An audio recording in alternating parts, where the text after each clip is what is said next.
Oho, onkin jo.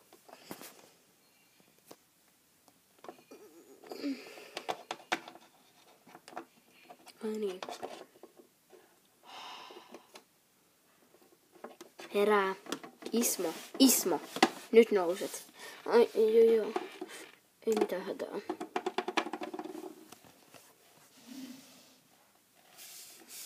Todellakin. Minulla on ollut sinulle.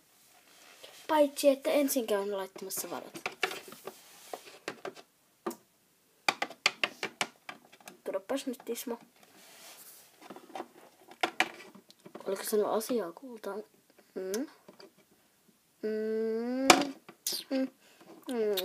Opeta. Niin, Ismo. Tämä olisi pitänyt kertoa sanoa kauan, mutta ei ole ollut aikaa, kun on ollut työjuttuja ja kaikkia lomia ja kaikkia matkoja, mutta haluatko tietää, missä Daniela on ollut? Ai Daniela! No, ilomielin! Hän on ollut vaarinsa kanssa. Kun olit, niin en ole muistanut kertoa, mutta hän on alkanut olemaan vaarinsa kanssa, niin hän tulee joskus tällä viikolla. Ja minulla on tulossa lapsi. Minä tunnen sen vatsassani. Vaikka olen näin hoikka, niin tunnen sen vatsassani, että syntymässä on lapsi tämän viikon aikana.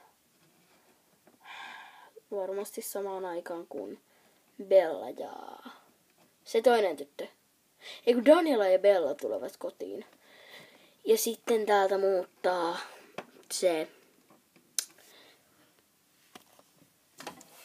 Niin, ja sitten täältä muuttaa toi tähti.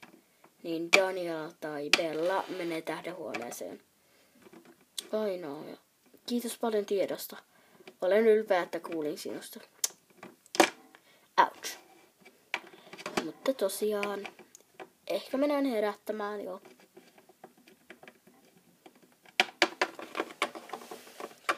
Tai no, jos sinä voisit tällä kertaa herättää, niin ei tulisi minun kanssa niin paljon vaivaa. Totta kai, mene vain. Ui, anteeksi. Ei sattunut. Pöytää, pöydä.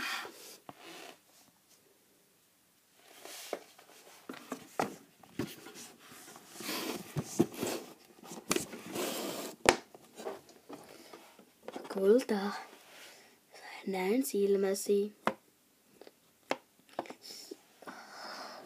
Miksi minä en koskaan onnistu? Minä olen raivu. Sisko nukkuu. Herätään hänet. Nousen nyt ylös vain rauhassa.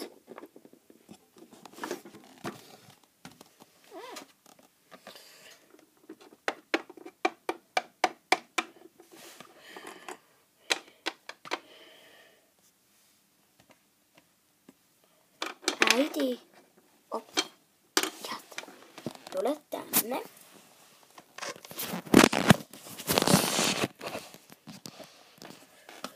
Mulla on sulle asiaa. Ilomielin. Tele. Mitä asiaa?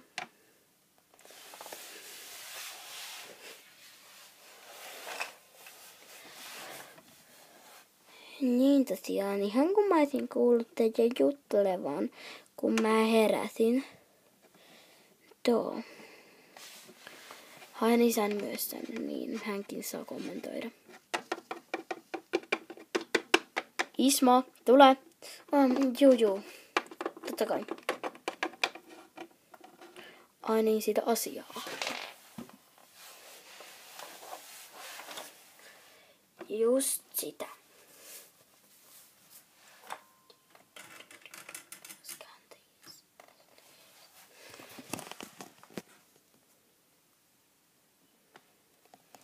Tulepas kuulta. Tule tähän meidän välimme.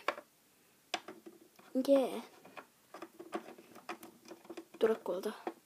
Ai, totta kai ei nuhkatsella. Tosiaan, jos haluat tietää, en usko, että tunnet heitä, mutta Tai tunnet sinä isomummosi, joten sinä muutat isomummisen luokse. En kertonut tätäkään sulla. Ai, hieno. Harvoin. Niin tosiaan. Sinä muutat isomummosi luokse ja siskosi muuttaa myös sinne isomummosi luokse. Katso, kun muuta tulisi liikaa hoidettavaa, koska minulla on syntymässä lapsi tämän viikon aikana. Ja tosiaan 2 siskoa, joita ei tunne, eli Donnella ja Bella tulevat sitten tälle. Ai.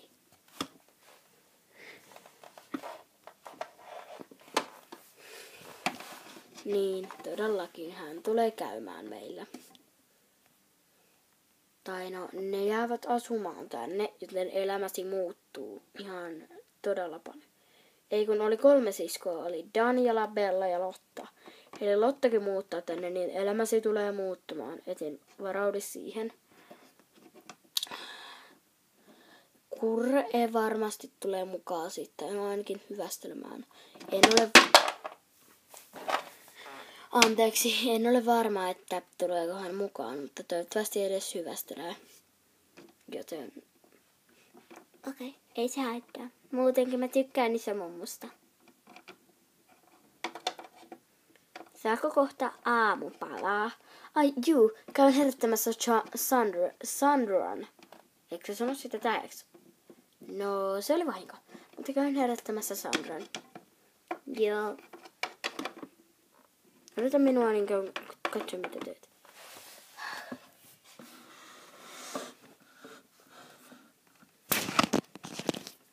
Onneksi minulla on suuttumaton perhe.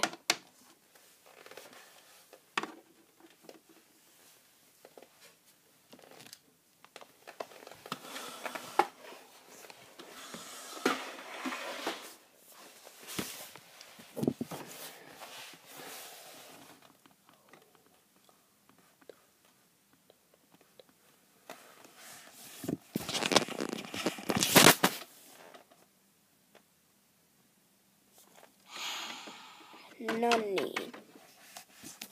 Ai, laitankin valot täällä.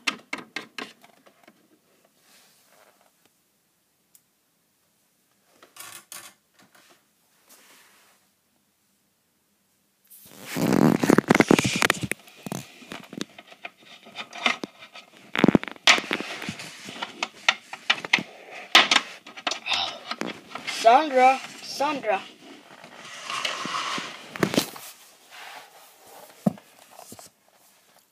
Sandra, alapas nyt nousta.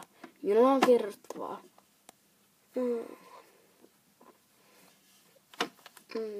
Joo, mutsi. No, kerro se pöydässä. Joo.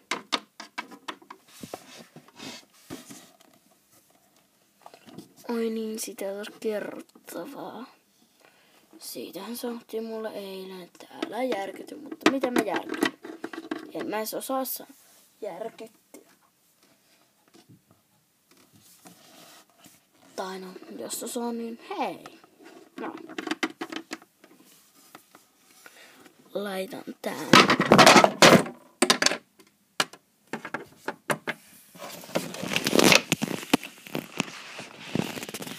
Ai. Nyt teki kipiä. Mutta tämä ei saatiin. Laitetaan se päälle. Ai, onneksi äiti ei koskaan valita näissä mun asuvalinnoissa. Tiri.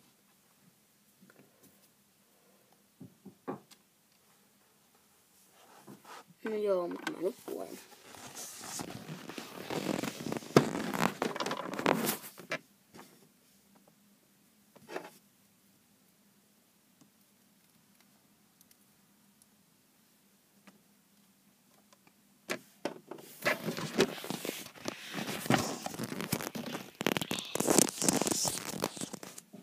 Nyt on vaatteekki päällä.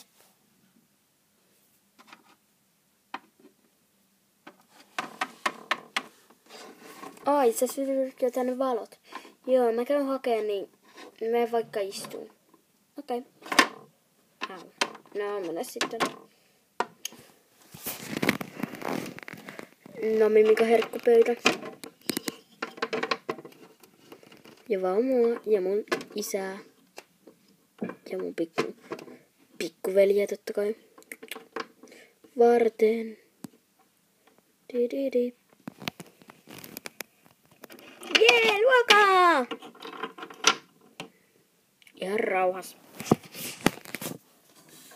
Ja.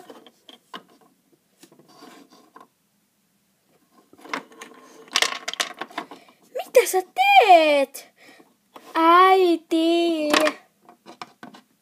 Niin, kulta. Toffe vei mun ruuat. Oi Toffe, äläs nyt. Kun se oli vahinko, mulla oli vaan niin jono. Ja nyt se vei sen tassunkin tonne. Sano Toffeelle, että lopettaa tän ääliömäisyyden. Oi Toffe, äläs nyt kiusaa. En mä kiusaa.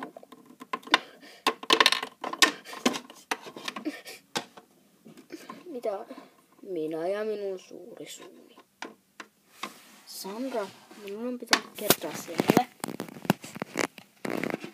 Joo, tiedän. Totta kai, kerro. Että sinun muutat pois isomummansa luokse Toffen kanssa. Mitä? Ai sen loserin? Että saan aina. Nähdään seuraavassa osiossa.